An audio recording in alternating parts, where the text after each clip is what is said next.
orang Yahudi kemudian menginginkan mempersembahkan kurban kepada Elohim, sampaikan kepada mereka agar mempersembahkan hewan kurban, domba bembe, sapi lembu. Makanya supaya Yesus itu dianggap sebagai korban persembahan dosa, persembahan untuk menembus dosa, maka Yesus kalian sebut dengan sebutan anak binatang. Tega kalian itu, penghujat kalian itu. Anakku yang tunggal, anak Tuhan katanya, tapi Anda gelari dengan panggilan anak binatang, anak domba. Kalian itu menghujat, kalian tak sadar itu, merendahkan Yesus yang adalah nabi, yang adalah rasul yang datang mengajarkan kebenaran kepada umatnya Bani Israel. Kalian bukan umatnya, kalian penumpang gelap, numpang tenar dengan membawa nama Yesus. Di mana pernyataan Yesus bahwa Kristen itu numpang tenar? Baca Lukas 21 nomor 8. Waspadalah kepada penyesat-penyesat yang datang kepadamu dengan menggunakan namaku, dan mereka mengajarkan akulah Tuhan. Kalian numpang tenar, padahal yang kalian sembah adalah Yudas. Gimana sih Bu Rasmi? Ayolah Bu Rasmi, tinggalkan topi miring, biar supaya otaknya lurus, ya, supaya bisa kemudian berbicara agama, berdata, bukan berasumsi gitu loh Bu Rasmi. Ikan dulu kok gelap ya Panwi.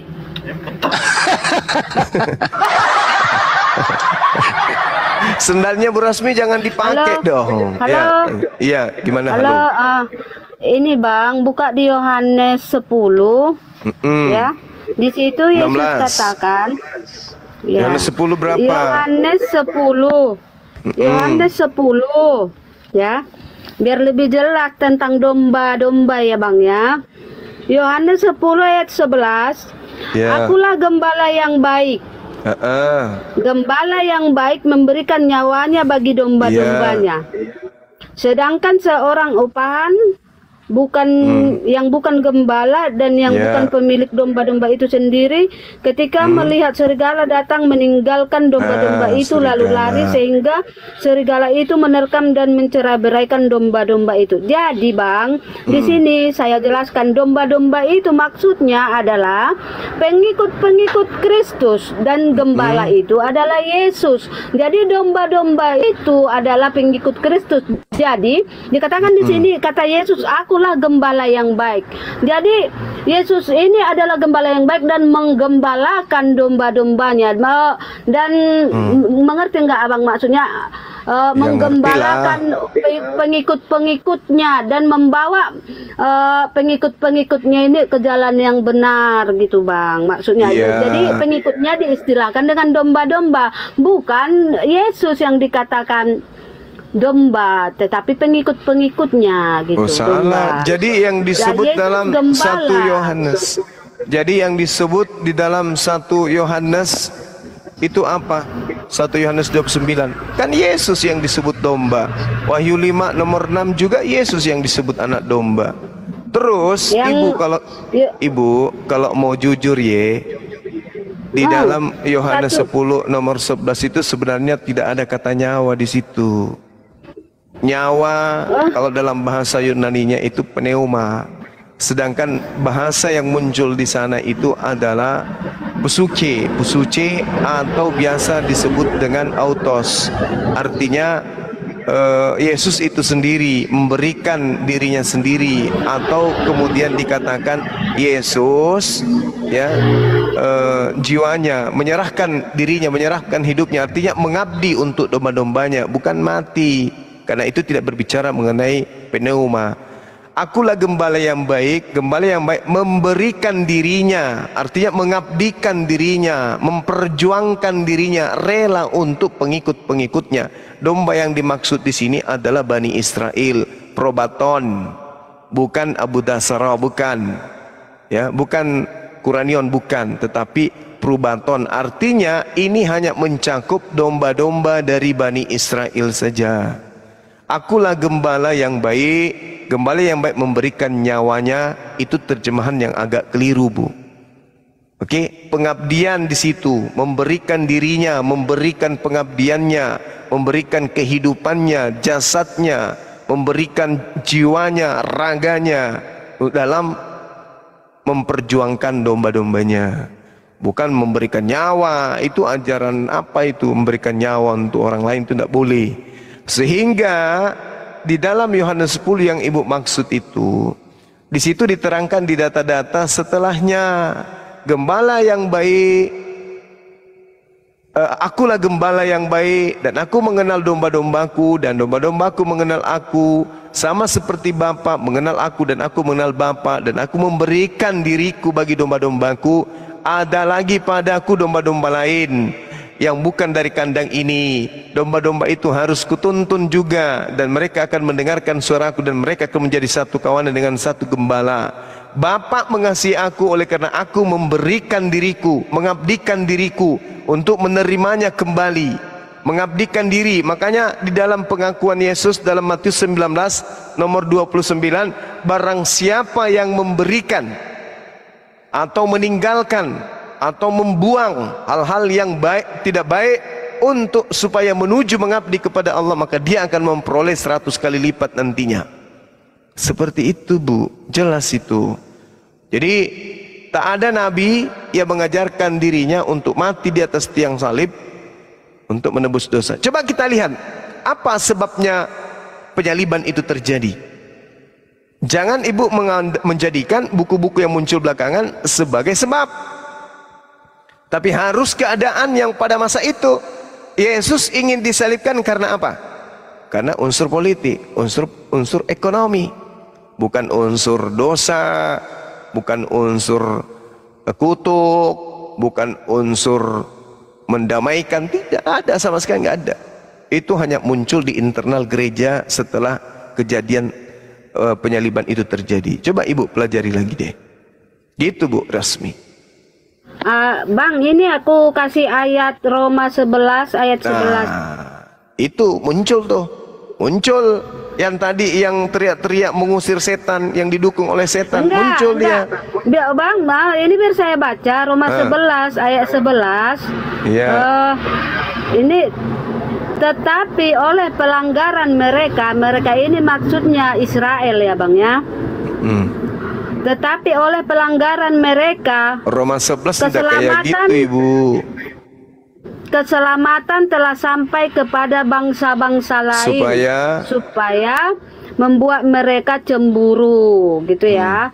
Sebab jika pelanggaran mereka berarti kekayaan bagi dunia, dan kekurangan mereka kekayaan bagi bangsa-bangsa lain, terlebih-lebih lagi kesempurnaan mereka, gitu ya.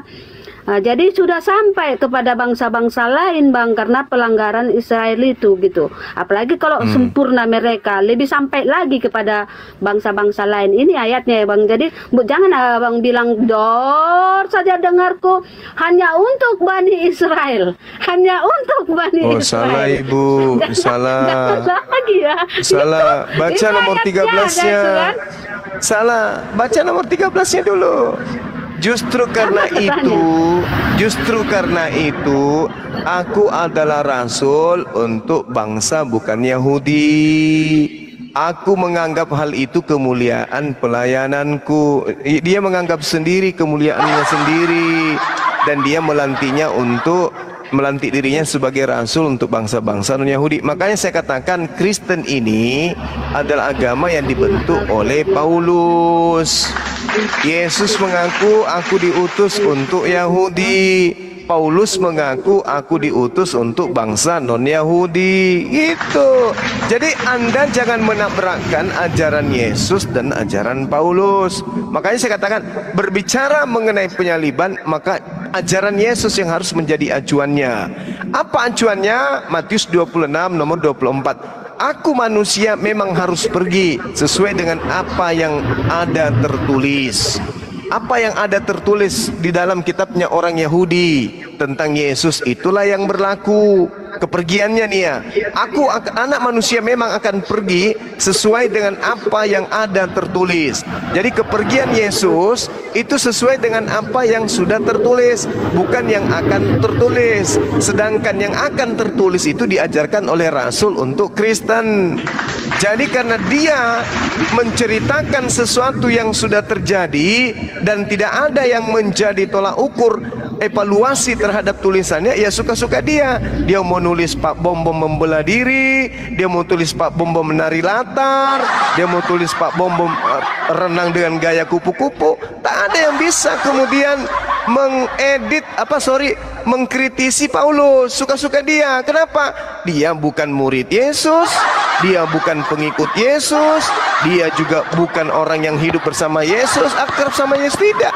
Dia ngaku-ngaku sendiri, dia sibuk-sibuk sendiri, sampai ada lagunya, sibuk-sibuk sendiri, nulis-nulis sendiri, menghayal-menghayal sendiri, ngangkat diri jadi rasul sendiri.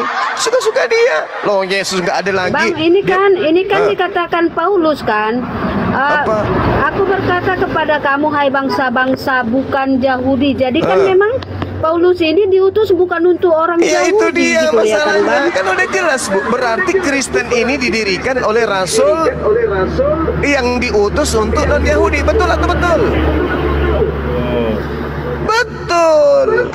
Sedangkan Yesus diutus hanya untuk orang Yahudi. Makanya saya katakan Kristen ini adalah agama yang didirikan oleh Rasul sendiri, rebah sendiri, dengar suara sendiri. Siapakah engkau Tuhan? Akulah Yesus yang kau aniaya. Suka-suka dia. Dia mau tulis apapun di situ, tak masalah. Pada malam hari aku bertemu dengan Pak Bom Bom, lari menggunakan seragam baju daster dengan sepatu sepak bola lengkap. Boleh. Siapa yang bisa melarang Paulus menulis kayak gitu? Nggak ada. Loh, Paulus rasul yang paling hebat di antara seluruh rasul, kata dia. Dan dia mengatakan, walaupun 1000 pendidik kamu di dalam Bapa, di dalam Yesus Kristus, kamu tidak akan memiliki seorang Bapa, sebab akulah yang menjadi Bapakmu dalam Yesus Kristus. Jelas itu. Itu tidak bisa. Siapa yang mau bantah Paulus kira-kira? Siapa yang berani bantah? Ada yang bantah ditusuk mulutnya pakai lidi. Pakai linggis. Nggak ada. Paulus itu hebat. Nggak ada. Nah sekarang kalau Yesus sendiri, apa kata Yesus? Aku nabi, aku rasul, aku Mesias, aku utusan Bapa, aku utusan Tuhan. Sebagai aku yang labelnya, pangkatnya terlalu tinggi, banyak. Kalau dia sekolah sekarang itu apa ya? LC, SPD, SAG, MPD, SA, SI, SO, SK, Prop, naik Prok, semua diambil titel Yesus. Tapi Yesus dengan tawadunya mengatakan apa? Tapi kesemua titelku itu pemberian Tuhan, dan aku tidak berkata-kata dari diriku sendiri. Paulus, oh tidak dia. Oh seenak dia mau bikin apapun, dia suka-suka dia. Oh Yesus aja nggak ada buku, nggak ada kitab. Padahal yang menerima firman Yesus, yang diutus Yesus. Tuhan melakukan mujizat, tanda-tanda dan kekuatan di tengah-tengah Bani Israel dengan perantaraan Yesus. Tapi dia tidak punya kitab. Paulus, Filipi, Kiliki, Keluku, Perang, Efesus, Galatia, Roma, semua dia punya. Ini lebih Kristus dari Kristus dia. Lebih hebat, makanya dia mengaku ibu rasmi. Jadi ibu jangan heran ketika ibu melihat Yesus tidak pernah membaptis, tapi kok kita dibaptis. Ibu jangan heran Yesus kok tidak pernah masuk gereja, tapi kok kita masuk ke gereja. Yesus kemudian tidak pernah kemudian makan babi, kok kita makan babi. Yesus kok disunat, kita tidak disunat. Yesus kok ibadahnya Sabat, kita hari Minggu. Yesus kok menyembah kepada Bapa di surga, kita menyembah kepada Yesus. Ibu jangan heran, kenapa? Karena agama ibu memang bukan agama yang diajarkan Yesus. Makanya orang Kristen mengatakan Yesus datang ke dunia ini tidak mengajarkan agama. Ya memang, karena Kristen yang Anda anut itu agama yang tidak diajarkan oleh Yesus. Yang mengajarkan kekristenan itu adalah Paulus dengan mengambil keadaan, cerita, kondisi, tragedi penyaliban terhadap Yudas Iskariot. Itu Bu. Makanya sampai di sini ada yang jangan ditanyakan kepada saya. Silakan. Salah sembah Bu Rasmi. Salah sembah. Gini ya kan Bang. Ya. Gini kan Bang, Paulus ini kan yang menjumpai langsung itu Yesus gitu ya.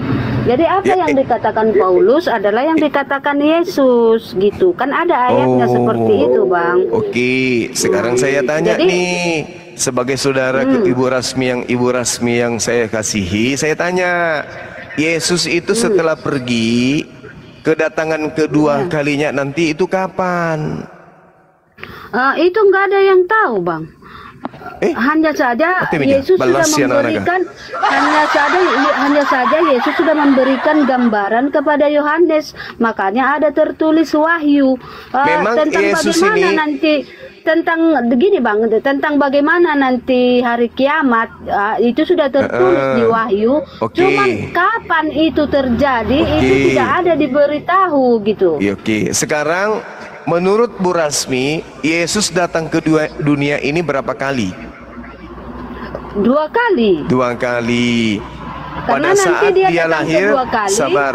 Pada saat dia dilahirkan dan sampai pada saat dia diangkat ke langit. Kedatangan keduanya nanti di akhir zaman toh. Betul? Iya. Terus kedatangannya yang keberapa yang datang kepada Paulus? Bang, Yesus setelah itu kedatangan yang keberapanya ke Paulus? Pertama. Ibu jawab dulu. Yang pertama kan Bang. Loh, yang pertama kan dia sudah terangkat ke langit, duduk selama-lamanya di samping Bapa. Iya betul.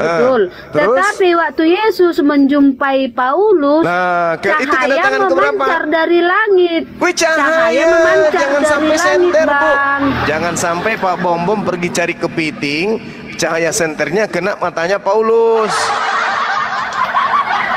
Karena begini Bu, cahaya memancar dari langit, terdengarlah suara Yesus gitu loh Bang. Jadi Yesus tidak datang ke dunia untuk dia menjumpai datang Paulus. untuk yang kedua kalinya seperti kilat yang bercahaya dari timur ke barat. Jadi tidak satu orang saja yang tahu. Anda baca di dalam Matius 24 nomor 27.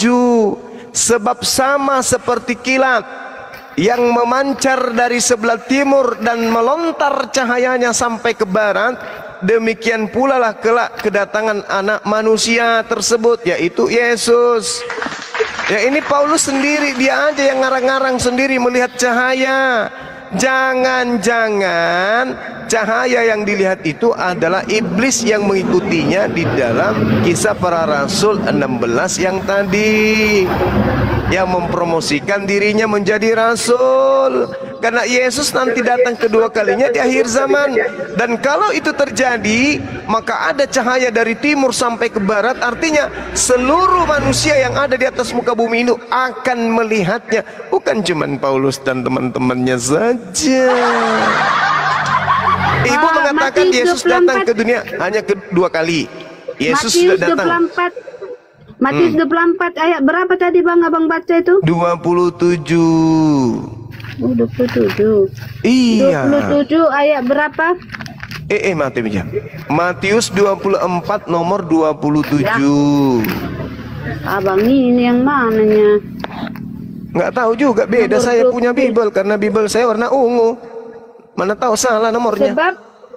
Sebab sama seperti kilat memancar dari sebelah timur dan melontarkan cahayanya sampai ke barat. Demikian pula lah kelak kedatangan anak manusia, di mana ada bangkai di situ berkerumun.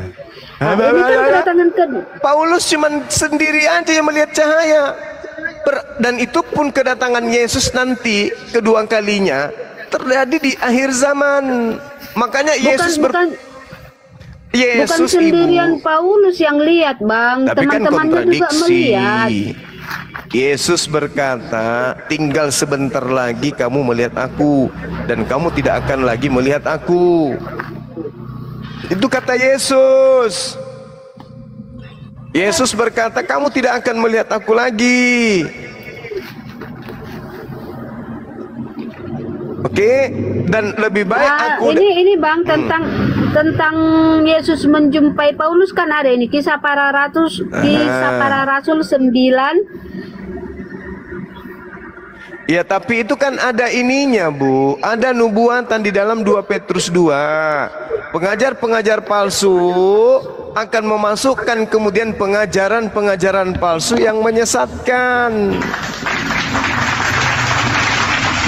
Kan Yesus mengatakan dalam Lukas 21 nomor 8, waspadalah terhadap penyesat-penyesat yang datang kepadamu membawa-bawa namaku dan berkata akulah dia. Terus Matius 24 nomor 26, data sebelum 27 tadi, apabila ada orang berkata dia bertemu Mesias di padang gurun, ada Mesias di dalam bilik, jangan kau percaya. Nah, setelah kemudian Yesus terangkat ke langit, muncullah Paulus ngaku-ngaku membawa nama Yesus. Aku loh, ya kenapa Lius? Aku rebah di tanah, terus aku melihat cahaya dari langit. Lalu aku mendengar suara Mesias. Apa katanya? Saulus, Saulus. Ya, siapakah engkau Tuhan? Mengapa kau menganiaya aku? Kan gitu katanya. Yesus berkata, kalau ada orang yang mengaku bertemu dengan aku, jangan kau percaya. Itu loh, jelas loh dalilnya tuh. Mesias mengaku, aku bertemu dengan Mesias, aku bertemu dengan Kristus. Lagian yang mengatakan Paulus bertemu dengan Mesias, itu kan Lukas asistennya. Sementara Yesus mengatakan, adalah lebih baik jika aku pergi. Sebab kalau aku tidak pergi, roh penghibur itu tidak akan datang. Berarti yang datang kemudian bukan Yesus. Yang datang oknum lain. Kalau Yesus lagi yang datang, ngapain dia harus pergi? Lebih baik dia lanjutkan aja pengajarannya.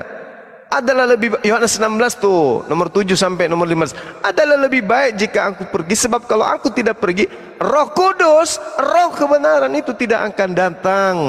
Untuk itulah Yesus pergi. Berarti setelah Yesus pergi bukan Yesus yang datang lagi. Berarti Paulus ini cuman mengada-ngada saja, mengada-ngada. Ketemu dengan Yesus, Yesus sendiri mengatakan, kamu tidak akan pernah melihat aku lagi, sebab aku akan pergi ke Bapa. Gitu loh, tinggal sebentar waktu lagi kau akan melihat aku, kata Yesus. Sejenak dia terangkat. Tiba-tiba ada orang Farisi keturunan Benyamin mengaku bertemu dengan Mesias. Kata Yesus, jangan kau percaya, jangan kau percaya, itu adalah Lucifer, jangan kau percaya.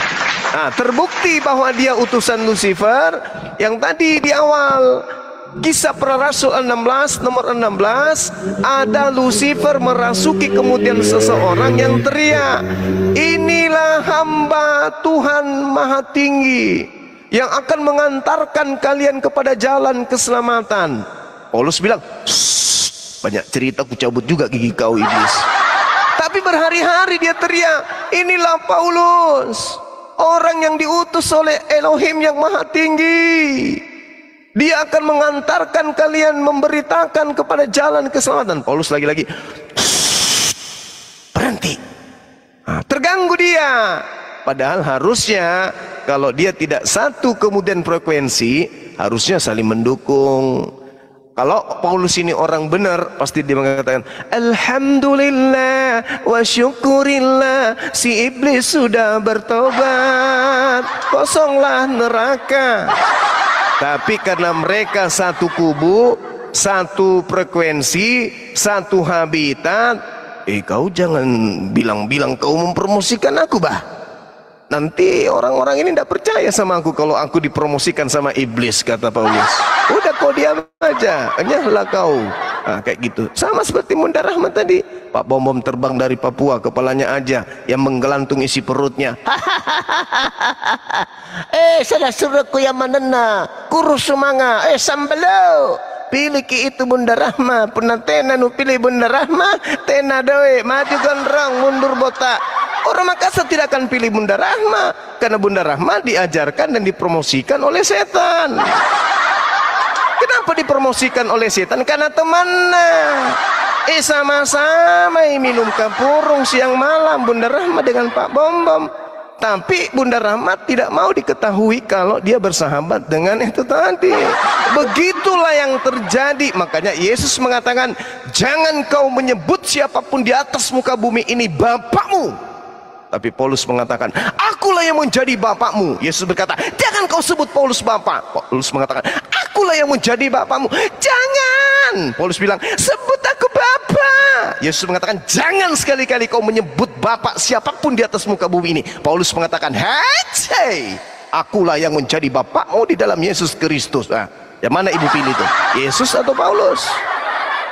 Yesus atau Paulus yang ibu pilih?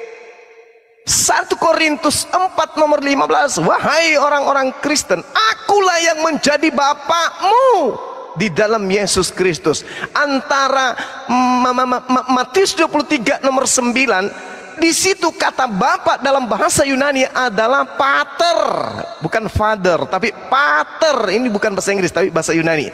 Begitu juga di dalam 1 Korintus 4:15, Paulus mengaku pater, bukan mengaku theos. Andai saja di Matius 27 nomor 23 nomor 9 mengatakan theos dalam bahasa Yunani, tapi tidak, itu benar-benar pater.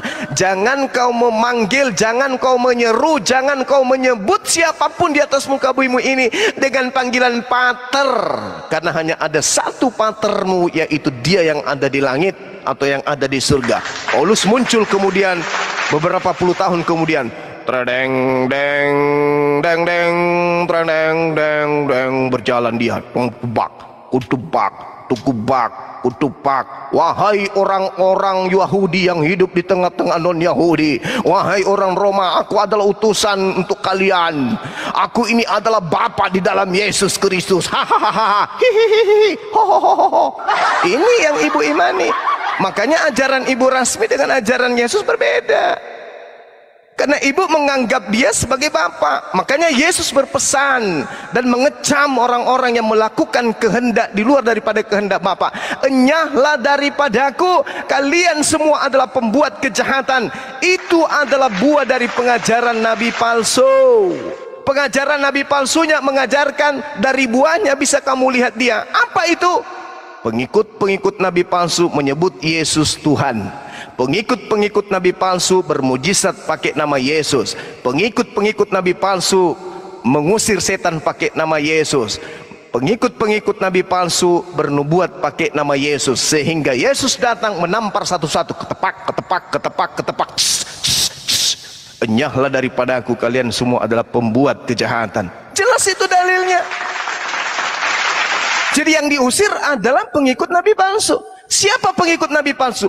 Adalah dia yang menyebut nama Yesus pada saat bermujizat, pada saat bernubuat, pada saat mengusir setan.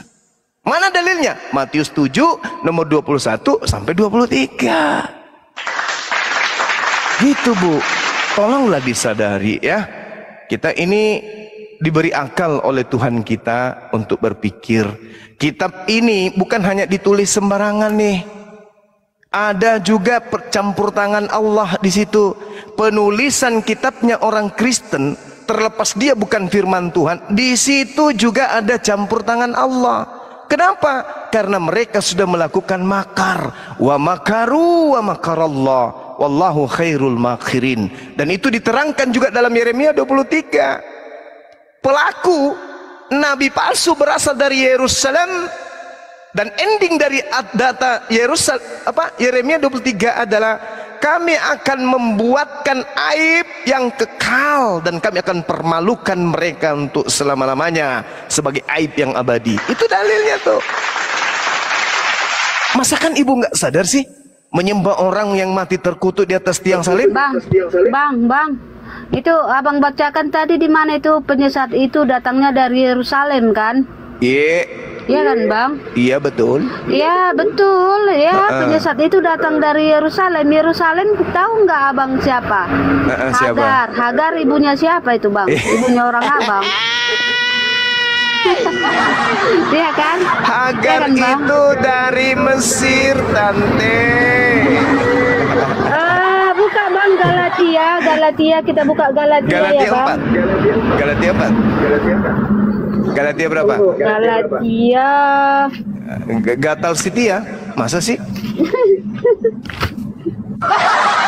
Kena curang kali. Tunggu. Apa tuh? Ini bang, ini. Ya. Galatia 4 ayat 25. Tadi udah aku bilang Galatia 4, ibu bilang Galatai. Salah 25. itu. Galatia. Bang, tunggu baca dulu. Galatia Hagar bukan Galatai. Apa sih, Bu? Sinai di tanah Arab Bu Rasmi, dan ia sama dengan Yerusalem Galatia 4 bukan Galatai. Datang dari Yerusalem. Jorok kali lah orang ini. Dibacakannya. Iya, Galatia 4 ayat 25 bang. Hagar adalah gunung Sinai dari Arab. Dan ia sama dengan Yerusalem yang sekarang. Penyesatnya datang dari Yerusalem. Saya kan yang ngajarin ibu barusan bilang Galatia 4. Kan aku yang ngajarin ibu. Saya mengatakan Galatia, ibu mengatakan Galatai. Yang benar begini, ibu.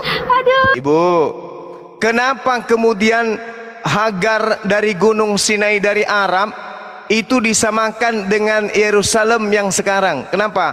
Karena Yerusalem pada saat itu adalah penuh dengan kejahiliaan.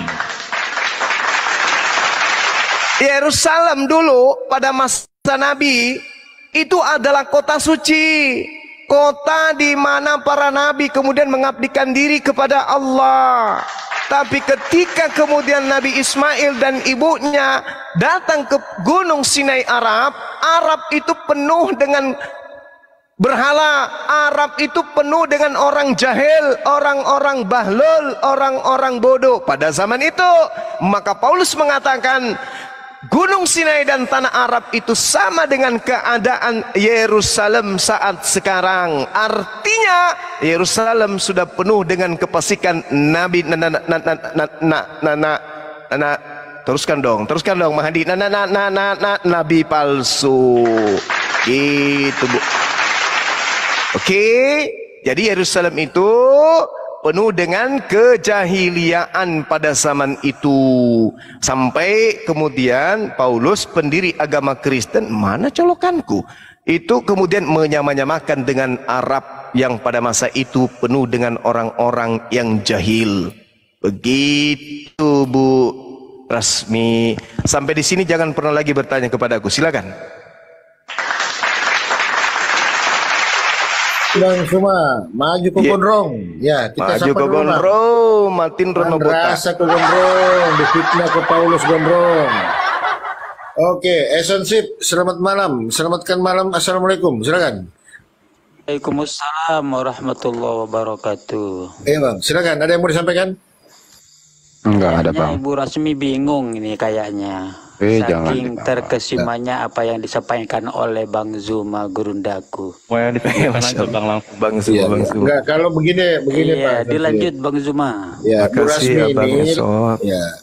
Bu Rasmi lagi diinjili, kalau dia lagi di bom dibohongin, makanya dia kesini gitu. Oh ya Allah ya Karim. Janganlah, Bu Rasmi orang baik kok.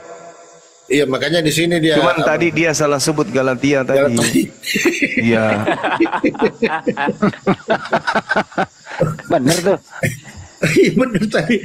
Headsetku yang rusak kebalik. Silakan Bu Rasmi. Bu Rasmi masih ada, jangan ditanyakan ke saya. Silakan. Jadi begini loh Bu Rasmi. Menurut begini, karena begini itu sudah begini, maka begini itu adalah begini itu Bu Rasmi. Hati-hati keluar ketawanya, takut saya itu pecah gendang telinga nanti. Bentar Bang, dia kayaknya lagi mecahin gelas di dapur. Ini Ibu Rasmi kalau ketemu Ibu Darni gimana kira-kira ya? Bu Darni kalah. Oke, yang di bawah kalau ada teman-teman Kristen silakan minta permintaan. Bu Rasmi, udah dipecahin gelasnya, piringnya. Ibu Rasmi sepertinya ini nggak mengerti atau ada yang belanja, kalau biasanya diam gitu ada yang belanja. Iya. Ibu Rasmi ini nggak ngerti yang namanya karunia. Mengaruniakan anaknya. Tapi kenapa menyiksa anaknya? Jadi nggak bisa membedakan antara karunia dengan penyiksaan. Betul. Itu. Benar. Inilah anak yang kau kasih kepadanya. Lu diam dulu Theodor, kamu juga begitu dulu kayak Bu Rasmi. Gini-gini amat Bang Andi. Kalau ini mah parah. Tapi insya Allah Bu Rasmi kalau sering berdiskusi dengan kita, insya Allah Bu Rasmi akan sehat kembali seperti pada saat beliau bayi. Yang penting jangan topi miring dulu baru masuk ke Komal. Kayak dulu kemarin. Gini loh Bang Jawa, kayak Theodor dulu kayak Bu Rasmi loh. Percaya aja itu Yesus ada orang disalibkan menebus dosa. Sampai 6 hari 6 malam gua nggak tidur loh. Coba lu cerita dulu Theodor, lu percaya dulu kan dulu menebus dosa itu ada yang mati di tiang salib, percaya kan dulu? Ya sempat juga saya diskusi sama beliau waktu itu ya. Ingat nggak? Jangan buka kartu. Izin dulu abang-abang, Papa Lopo, ini ada Ustazah Ayu ini Papa Lopo, disapa dulu Papa Lopo. Oke, selamatkan malam calon Ustazah Ayu aja. Bang Zuma. Calon Ustazah. Ya, silakan. Rame amat ini malam. Nah nih, gue suka nih, demen nih gue nih. Kalau dialek Betawi kayak gini suka akunya. Gue suka nih. Lu tau gue dong. Kerjaan lu udah kelar yuk. Kaki lu di atas kaki gua. Cowok lagi Mas, cowok gitu. Oh cowok, kirain Betawi tadi. Jadi gini Bang Suma, jadi begini, Pak Ayu ini pejuang Elohim. Wos, pejuang Elohim. Jadi dia mensosialisasikan kepada Kristen jangan memanggil Allah. Elohim. Nah, gitu. Tapi panggil Elohim. Ya kalau aku sih wes bodo ae lah, sami mawon terus. Silakan Bu Ayu. Kan saya suka damai bro semua, jadi apa namanya yang kita percayai ya jalani, imani menurut iman kepercayaan kita masing-masing. Kalau saya pribadi sih saya nggak suka memaksakan untuk sama dengan persepsi saya semua nih. Jadi ya sudah, karena memang kita berbeda ya kita pakai perbedaan itu untuk menjalin sebuah toleransi gitu. Jadi jangan gini punya pemikiran seperti ini. Kita berbeda, terus berarti kita nggak sama, terus kita musuhan. Bukan seperti itu sih. Kamu pilihnya A, aku pilihnya B. Ya sudah, kamu pilih hitam, aku pilih putih, kamu pilih merah. Ini bukan dialog kebangsaan Bu. Gitu. Enggak, aku cuma mau sapa-sapa doang. Bu Ayu. Dulu Bu Ayu, sebelum ada sebelum ada para apologet Islam nih Bu, orang Kristen dan orang Islam itu kalau sudah berbicara mengenai keyakinan itu terkadang muncul kemudian riak karena mereka tabu untuk membicarakan tentang agama, tetapi hati mereka itu selalu bertanya-tanya. Islam bertanya-tanya, kok sembahannya sih kayak gitu kali. Orang Kristen pun juga bertanya-tanya, kok mereka dalam beribadah kok seperti itu kali. Akhirnya damai kemudian terlihat, tetapi hati itu membara. Apalagi mereka yang hidup sekampung, hidup sama-sama 50-50, apalagi yang Islamnya minoritas. Syukur-syukur kalau yang minoritas itu Kristen, mereka akan damai di situ. Nah, dengan adanya apologet Islam ini bertemu dengan apologet Kristen, maka yang tadinya kaku, yang tadinya beku, sekarang mencair. Ketemu di kayak saya nih, ketemu dengan pendeta pelukan, ketemu dengan saudara-saudara Kristen, kita canda-candaan membahas tentang Bible, membahas tentang Al-Quran, itu jadi biasa. Akhirnya kedepannya tidak ada lagi keributan tentang sara yang terkait dengan sara. Kenapa? Islam sudah paham dengan baik agama saudaranya Kristen. Kristen juga sudah paham dengan baik ajaran agama saudaranya Islam. Kita perlu lagi ada sesuatu yang tabu, tetapi adalah sesuatu yang sudah biasa kita perbincangkan. Nah, orang-orang yang kemudian koslet di dalam memahami dua mata rantai pengajaran dua agama ini, ya akan terlihat nanti yang kerjanya hanya menghujat aja terus, menghina aja terus. Itu akan terseleksi dengan sendirinya. Kalau kayak saya nih Bu, mau ketemu dengan siapapun Kristennya, saya legowo. Saya berteman sama mereka. Nah, tapi coba lihat, ada nggak kemudian pendebat Islam itu yang benar-benar tidak pernah menampakkan wajah? Saya dikenal sebagai duta masker, tapi saya kemana-mana nggak pakai masker. Kalaupun saya pakai masker, saya buka kamera, kan gitu. Artinya, apalah arti sebuah 3 gigiku yang bolong itu untuk tidak dilihat sama orang? Tapi paling tidak mataku udah terlihat, kakiku udah terlihat, wajahku sudah terlihat. Orang tampan di Makassar yang jari-jarinya kena kutil kan cuman saya. Jadi orang lihat di mana-mana, ketemu di luar pakai masker, orang pasti tahu, oh ini artisnya Dubai pasti ini. Nah, sedangkan di Kristen, Sopiatul, Kiamat, siapa lagi? Yang penghujat-penghujat itu, yang pemakan-pemakan babi yang tiap hari makan dan tidur sama babi. Siapa lagi tuh? Siapa lagi? Bantu saya sebutkan mereka yang selalu sembunyi di balik topeng. PC the King. Tuh, ada apa mereka? Ada apa mereka sembunyi? Artinya mereka mengajarkan sesuatu yang kemungkinan lebih dominan kepada perpecahan yang terjadi di Nusantara ini. Bang Suma nggak gampang. Bang Suma di Dubai dikenal sebagai artis papan bawah.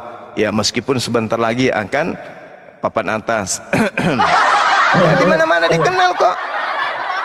Ya kan? Film saya kemarin main di Dubai, sebentar lagi ini akan tayang, judulnya Merica Ketumbar Jahe. Nah itu nanti akan tayang, orang semua pasti akan kenal Bang Suma. Jadi dialog ini dibangun kemudian untuk supaya umat Islam di Indonesia dan umat Kristen di Indonesia itu kemudian tidak lagi tabu menceritakan tentang keyakinan. Kenapa? Salah keyakinan dalam memilih keyakinan neraka.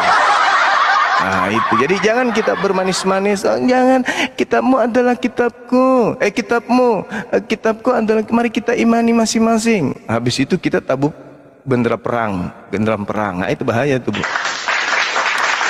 Oke, saya kira begitu ya Bu Ayu yang baik hati. Mudah-mudahan hari ini ya Ibu sehat. Silakan. Iya sih, bukan seperti itu juga Bang Sumaya. Jadi menurut saya nih Bang, saya kan cuma orang biasa nih, orang desa, gadis desa, nggak terkenal saya itu. Jadi kerukunan umat beragama itu ya apa saling memahami. Jadi apa namanya, toleransi itu kan penting gitu kan Bang Zuma. Iya. Saya nih sama Bang Hos ini kita berbeda tapi saya sering masuk ke sini.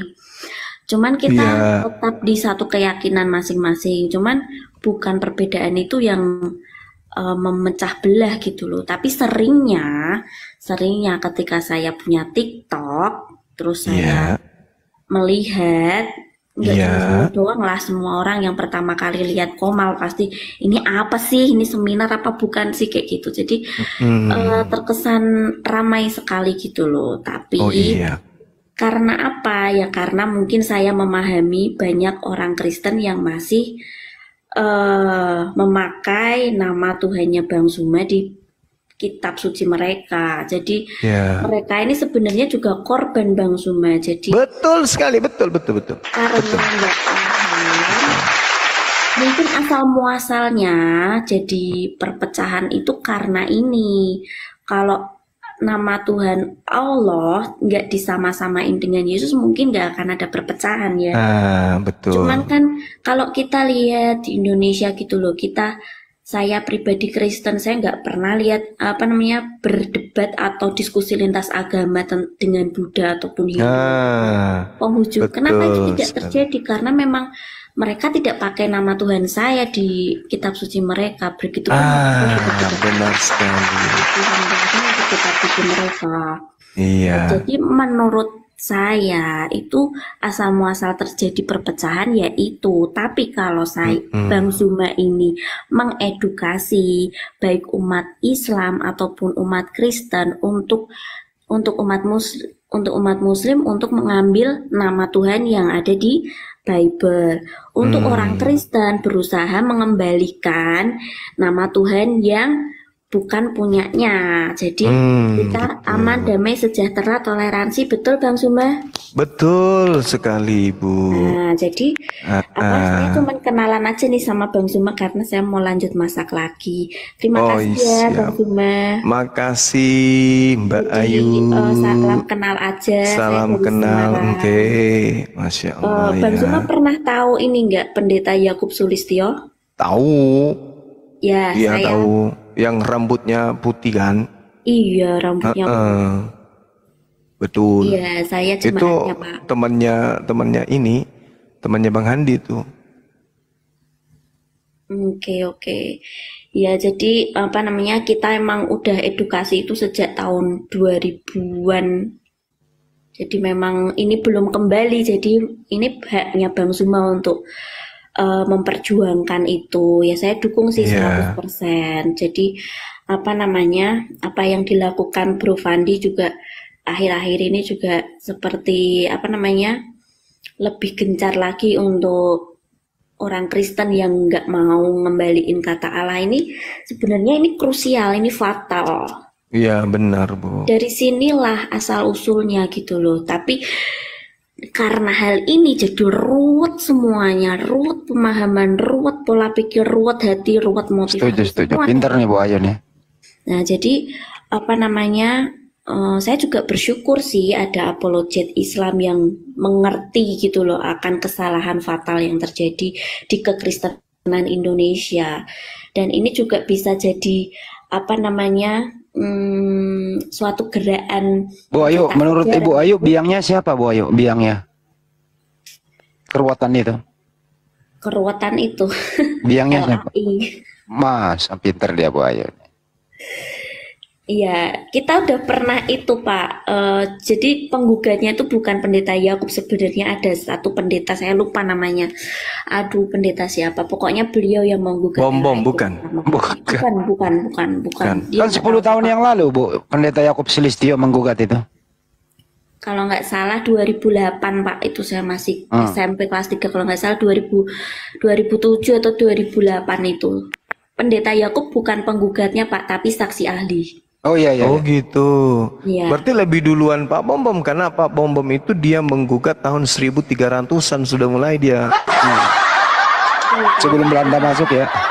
Kalau saya ngomong sama Pak Bom, jujur saya bingung sama pola pikirnya gitu. Jadi saya tidak dapat.